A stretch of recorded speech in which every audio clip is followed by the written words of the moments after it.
All right, let's turn to a conversation that has been going on in New Jersey at least for the last couple of years, and that is, how do we get out from under the financial crisis, the budget, the debt, the taxation? Well, the results are in. Senate President Steve Sweeney commissioned a group of accountants to give recommendations on what can be done to right the ship in New Jersey. One of their big recommendations is consolidation. Now, this is something that has been on the ballot in local towns. Matter of fact, my town, I live in Princeton, they consolidated years ago. Some say the only way to solve the fiscal crisis in New Jersey is to have towns, school districts, services combine and share those services. One of the advocates for this is Gina Genovese, who is the head of NJ Connect. Gina, welcome to Chasing News. How are you? Thank you, Bill. I'm doing great. Why are you such an advocate for this? And do you think it has to happen from the top down, state forcing the towns to do this? Well, I'm an advocate because I am also a former local official and former mayor of my town in Long Hill Township, which has 8,700 people, which is about 3,300 households.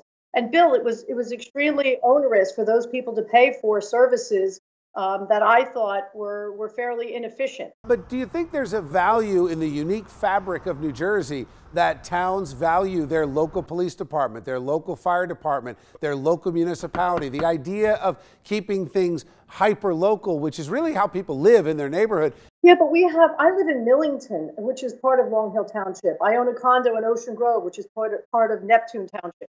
We have so many, hundreds of examples of areas that have their DNA and they have their name identity. That is not their name of their government, Basking Ridge and Bernards Township. So that's important to consider, that none of those names will go away. And to your point, Mendham Township and Mendham Borough, if they combine, they would have a town of 10,000. That's a very small town. But did it lower their taxes? One of the things that was important in Princeton is that they unincorporated both the borough and the township, and they were able to reincorporate in 2013. So they renegotiated all their contracts.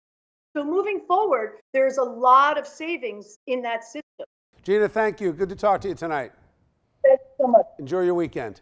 All right, let's bring back our A-plus panel. Pop culture expert Lisa Durden is with us, and Peter Brown, councilman in Linden, New Jersey. I'm going to start with you, Lisa. Yes. I have a feeling we're going to agree on this. I think that you heard Gina. She's a local official. My former opponent when we were running for governor. It sounds smart on paper. If we have consolidated shared services, the cost will be lower.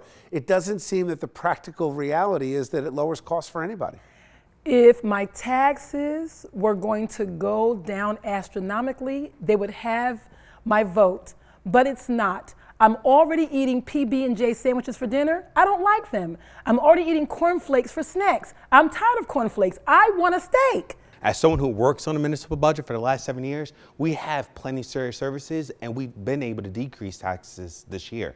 Because, Lisa, speaking from experience, is that we work with other towns and see where we are lacking and where they may be strong in, and work together, whether it's through animal services, whether it's through mechanics, whether it's signage, whether it's police department, mutual aid. There are a number of different ways.